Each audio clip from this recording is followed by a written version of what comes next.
the way you've explained it, and particularly the way you started that discussion, and that is that the neighborhood association primarily is designed to represent neighbors and people who live there. But the way the lines were drawn, arbitrary or not, when this district was formed, didn't just include neighbors and homeowners. It included these businesses. Absolutely. And so why not exempt them now? There's a big area of what I'd call M1 or industrial zoning and business zoning where there really are no houses. Right. There really are, and there's a good argument that can be made that they are a kind of a separate district, and it's odd that they were included. It's interesting that the North Central overlay is different than every other overlay that we have. We have two others. We have the Benton Stevens and the East Campus, because in those cases the business areas were excluded. In this case, Rock Quarry. And Rock Quarry, that's yes.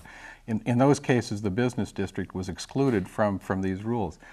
But what interests me is the statements here about the best and worst of corporate citizens and the best and worst of neighborhoods. And incidentally, NCCNA also has no R1 zoning, which is pretty peculiar. It's all in R1 being single. It's residential, single-family homes, but it's all multifamily zone. But to go to that issue, the issue of it, I mean, that is the whole point of an overlay. Generally speaking, it's to get the best out of the neighborhood itself, which includes, in this case, both the corporate citizens and the residents, and hopefully, and that's what I'm disappointed in, is the fact that the worst of both of these sides is coming out in this adversarial relationship, the very kind of thing that we were trying to avoid when we're trying to empower neighborhood associations.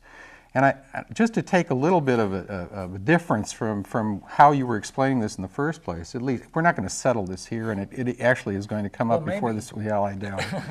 And at any rate, I don't know what a lot of my colleagues, how exactly they feel on this, and it's tabled now, and we'll take it up again. But the way that the discussion went at the last meeting really had to do with, in fact, we do want to allow the business district to have all of the rights and privileges that a neighborhood association has. It's just that this overlapping jurisdiction thing seems to have been a mistake that was made in the past that we don't want to repeat now. And if we can settle that and still give them the necessary empowerment for their business interests, because that, after all, ties that group together more than the entire neighborhood, and the neighborhood will have jurisdiction over the geographical area that they had when they were originally established, that may at least encourage them to sit down to work together. If you just antagonize these two groups and empower both of them and tell them to go someplace else and fight, they will do that. But if they have to conform to the requirements that they have within the neighborhood association, even though they're a separate group, a business group, it may encourage them at least to sit down at the table, and the neighbors to sit down and work things out. But Karl, if when they drafted or when they drew the boundaries for the original district, if that was arbitrary in the first place, and if it's very clear that this overlay, if the intention of the overlay is to improve the housing stock in that area, and if most of the housing stock is not in the business district, then why should the overlay be imposed on a business district and make them adhere to rules that will not improve the housing stock in the neighborhood? I'm not taking a position that it should or shouldn't at this point. All I know is what the application was, and the application included the business district.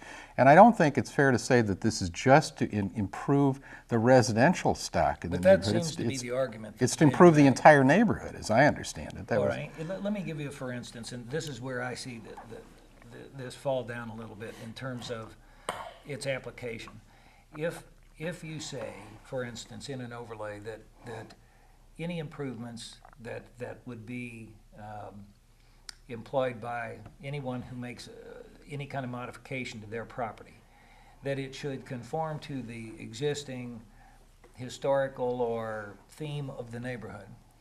Well, if you go over to the business district the way that they have defined a new limit on it, most of that construction was cinder block and brick. There was a meat packing plant there.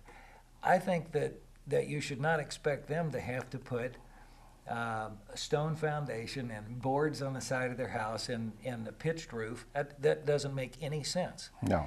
And it shouldn't apply, and so why do it?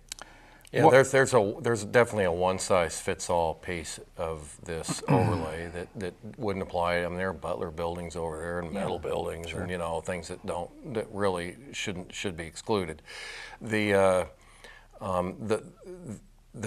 sticking point in this is, I think it comes back to the business of property management, and the number of people who inhabit the residential neighborhood as businesses, and those are the landlords. I am one of them. But we have good landlords and we have awful landlords, and the awful landlords have brought a scourge of crime into that neighborhood that is unlike anything any of us have to deal with in our neighborhoods. And they have sided with the business district in this fight. And I think there is a great fear.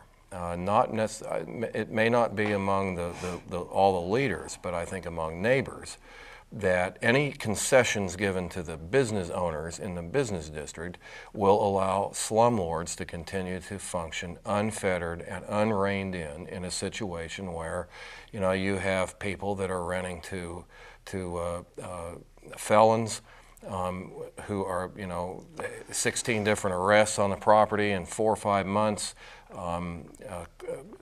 Every type of crime imaginable, to where a property becomes the chronic offender. But no other business district is charged with that same responsibility. They're not, but as the current borders are drawn, everybody's drawn into this pie right now, and in order to separate, that issue is going to have to be resolved. I mean, it's just a matter of precedent.